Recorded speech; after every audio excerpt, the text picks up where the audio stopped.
Hi everyone, and welcome to Bible on Audio, where I read the Bible and you follow along, listening, or join me in your own book, in your own Bible. Today we're going to start in Exodus 12, and it is the day after Christmas. And I pray that all of you had a blessed holiday. Yes, Lord. I always open up in prayer, and I still want to continue to do that, just a short one and always on something different. And today, since we're reading about the Passover and the firstborn of each of the Egyptians being lost because Pharaoh didn't want to let go of the Israelites, but they may be free and follow Moses, I think it is fitting to pray for our children that even after the holidays, that after the holidays, they are cared for and into the new year, brought up right, that in these times that they find joy. So I'm going to go ahead and pray, because as I pray, then you guys will understand why I want to pray for them. So dear Lord, thank you.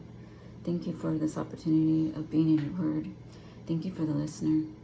And thank you for the sacrifice of your son that we celebrated Christmas yesterday. And I pray that we always keep you first, and that we remember that it is good to be in a relationship with you. So in that thought, I also want to bring forward our children, Father, and pray for them this morning, that wherever they are, whatever toys they got or didn't get, or whatever's happening in their little world, may they be reared upright. May we bring them closer to you, so that they can be men and women of God, so they can be men and women that are bold, and that when faced with trials in this world, no matter what's happening around the world, with sicknesses and death and war, that they may find hope and peace in you. And it is important to always put that in them. So I pray that seeds are planted in our children.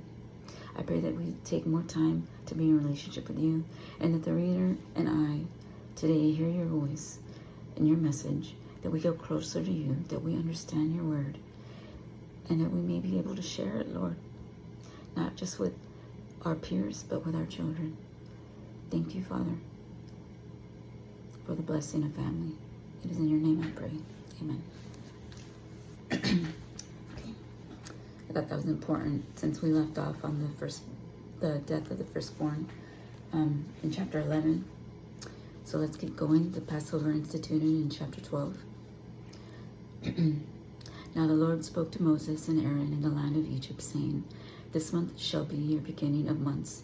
It shall be the first month of the year to you. Speak to all the congregation of Israel, saying, On the 10th of this month every man shall take for himself a lamb, according to the house of his father, a lamb for a household. And if the household is too small for the lambs, let him and his neighbor next to his house take it according to the number of the persons, according to each man's need. You shall make account for the lamb. Your lamb shall be without blemish, a male of the first year. You may take it from the sheep or from the goats. Now you shall keep it until the 14th day of the same month. Then the whole assembly of the congregation of Israel shall kill it at twilight, and they shall take some of the blood and put it on the 2 doorposts and on the lintel of the houses where they eat it. Then they shall eat the flesh on the night, roasted in fire, with unleavened bread, and with bitter herbs they shall eat it. Do not eat it raw, nor boiled at all with water, but roasted in fire, its head with its legs and entrails. You shall let none of it remain until morning.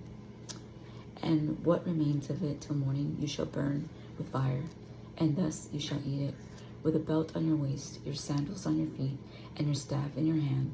So you shall eat it in haste. It is the Lord's Passover.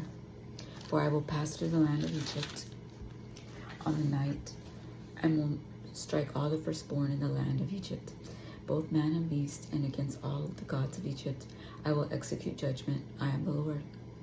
Now the blood shall be a sign for you on the houses where you are, and when I see the blood, I will pass over you, and the plague shall not be on you to destroy you when I strike the land of Egypt. So this day shall be to you a memorial, and you shall keep it as a feast of the Lord throughout your generations. You shall keep it as a feast by an everlasting ordinance. 7 days you shall eat unleavened bread. On the first day you shall remove leaven from your houses. For whoever eats leavened bread from the first day until the 7th day, that person shall be cut off from Israel. On the first day there shall be a holy convocation, and on the seventh day there shall be a holy convocation for you. No manner of work shall be done on them, but that which everyone must eat, that only may be prepared by you. So you shall observe the feast of unleavened bread. For on the same day I will have brought your armies out of the land of Egypt. Therefore you shall observe this day throughout your generation as an everlasting ordinance. In the first month, on the 14th day of the month at evening, you shall eat unleavened bread until the 21st day of the month at evening. For 7 days no leaven shall be found in your houses, since whoever eats what leaven, that same person shall be cut off from the congregation of Israel. Whether he is a stranger or a native of the land, you shall eat nothing leavened. In all your dwellings you shall eat unleavened bread. Then Moses called for all the elders of Israel and said to them, pick out and take lambs for yourself according to your families, and kill the Passover lamb.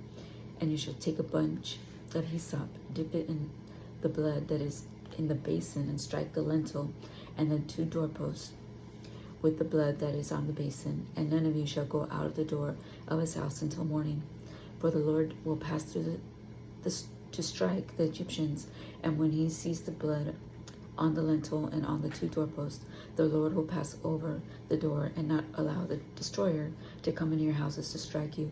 And you shall observe the thing as an ordinance for you and your sons forever. It will come to pass when you come to the land which the Lord will give you, just as he promised, that you shall keep this service.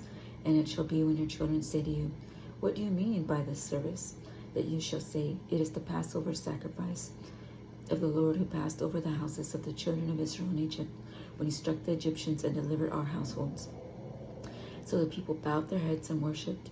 Then the children of Israel went away and did so, just as the Lord had commanded Moses and Aaron. So they did. I will only say that the blood that the Israelites are instructed to put on the lamp post and on the lintel of their houses. So basically, just imagine a door, and in front the doorpost, and there being blood on it. And it is for, he calls it, the destroyer. It is death to come through and take the firstborn. But if they have the blood, they will be passed over and they will be saved. And I think it is important to note also that in this chapter, it didn't say that the Israelites will survive the Egyptians and none of their firstborn would be harmed. It didn't say that. In fact, it takes them to honor and be in service, and to take that lamb and sacrifice it to the Lord, and in faith put the blood on the doorpost, that their house will be passed over. And they continue. It is that they're instructed to continue that in memorial every year. So very sobering. I can't imagine. So let's keep going. The 10th plague, death of the firstborn. Verse 29. And it came to pass at midnight that the Lord struck all the firstborn in the land of Egypt, from the firstborn of Pharaoh, who sat on his throne, to the firstborn of the captive, who was in the dungeon, and all the firstborns of livestock. So Pharaoh rose in the night, he and his servants, and all the Egyptians, and there was a great cry in Egypt, for there was not a house where there was not one dead. Again, that feeling of death, that thick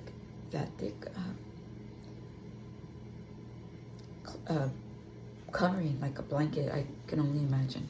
If you've ever lost somebody, you know how it feels to be around people that are mourning, and it is very suffocating, because you just want freedom, you want to feel better, you want the tears to stop, that anguish to end, and this is all in the land. The Exodus 31. Then he called for Moses and Aaron by night and said, excuse me, it's early morning here, and so my voice is still waking up. Then he called for Moses and Aaron by night and said, rise, go out from among my people, both you and the children of Israel, and go, serve the Lord as you have said. Also take your flocks and your herds as you have said, and be gone, and bless me also. And the Egyptians urged the people that they might send them out of the land in haste, for they said, we shall all be dead. So the people took took their dough before it was leavened, having their kneading bowls bound up in their clothes on their shoulders. Now the children of Israel had done according to the word of Moses, and they had asked from the Egyptians articles of silver, articles of gold, and clothing. And the Lord had given the people favor in sight of the Egyptians, so that they granted them what they requested. Thus they plundered the Egyptians. They took advantage of the moment of anguish, and now they're in haste to leave. Then the children of Israel journeyed from Ramesses to Succoth, about 600,000 men on foot. Besides children, a mixed multitude went up with them also, and flocks and herds, a great deal of livestock. And they baked unleavened cakes of the dough which they had brought out of Egypt, for it was not leavened, because they were driven out of Egypt, and could not wait, nor had they prepared provisions for themselves. Now the sojourn of the children of Israel who lived in Egypt was 430 years. And it came to pass at the end of the 430 years, on that very same day, it came to pass that all the armies of the Lord went out from the land of Egypt. It is a night of solemn observance to the Lord for bringing them out of the land of Egypt. This is the night of the Lord, a solemn observance for all the children of Israel throughout their generations. Passover regulations. And the Lord said to Moses and Aaron, this is the ordinance of the Passover. No foreigner shall eat it, but every man's servant who is bought for money, when you have circumcised him, then he may eat it. A sojourner and a hired servant shall not eat it. In one house it shall be eaten. You shall not carry any of the flesh outside of the house, nor shall you break one of its bones, and all the congregation of Israel shall keep it. And when a stranger dwells with you and wants to keep the Passover to the Lord, let all his males be circumcised, and let him come near and keep it. And he shall be as a native of the land, for no uncircumcised person shall eat it. One law shall be for the native born, and for the stranger who dwells among you. Thus all the children of Israel did as the Lord commanded Moses and Aaron. So they did, and it came to pass on that very same day that the Lord brought the children of Israel out of the land of Egypt according to their armies.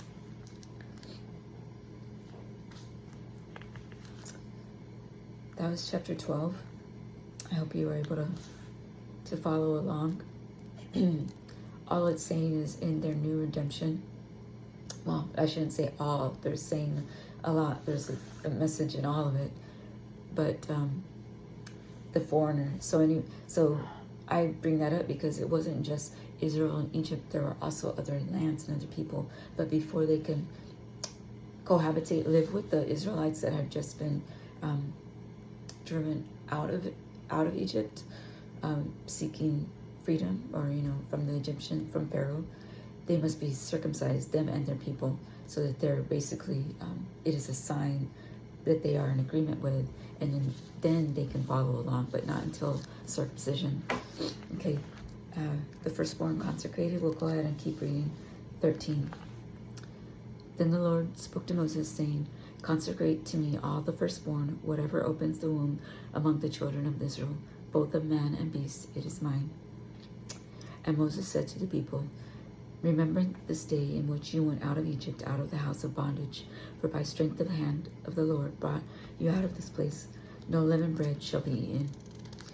On this day you are going out in the month Abib, and it shall be when the Lord brings you into the land of the Canaanites and the Hittites and the Amorites and the Hivites and the Jebusites, which he swore to your fathers to give you, a land flowing with milk and honey, that you shall keep this service in this month. Those are the other peoples I was talking about.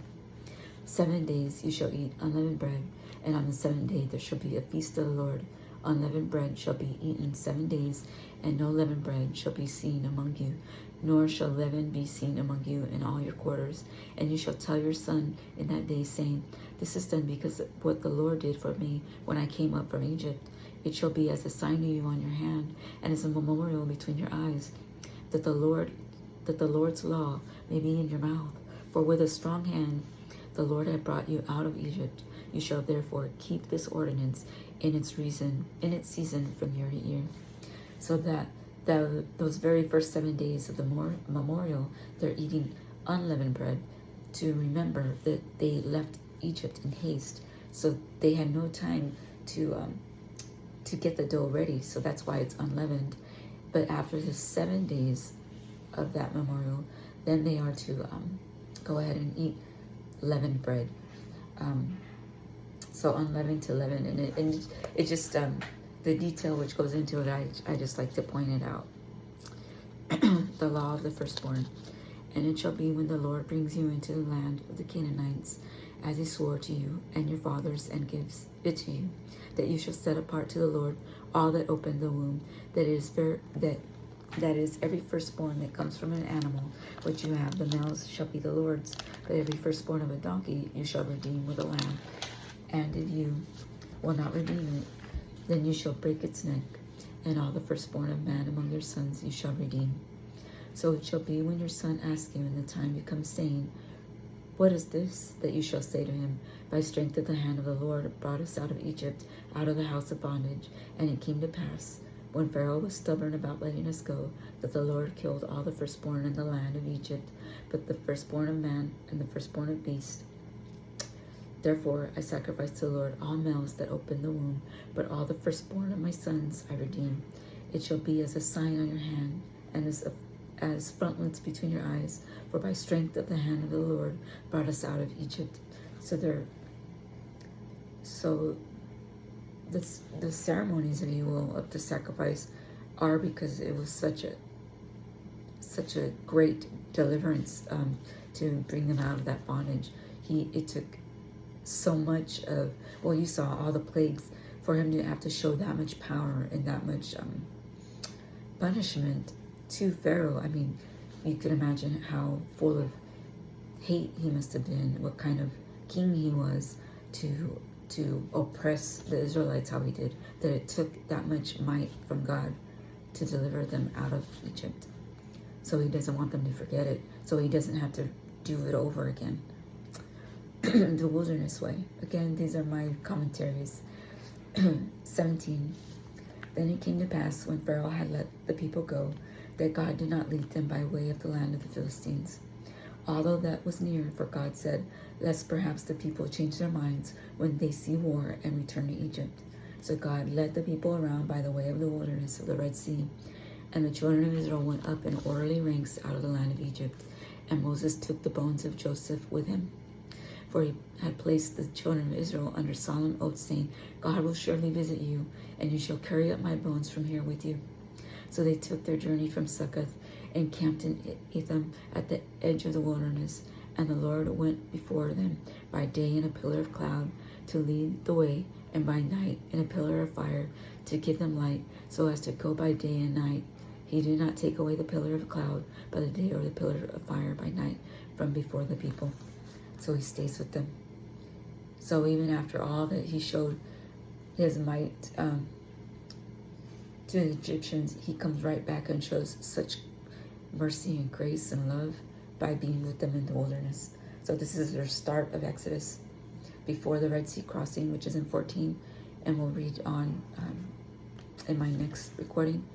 One more thing to just remind you, so that you are motivated and feel moved by the Lord. I mean, not that you don't already in that story, but they're carrying the bones of Joseph there.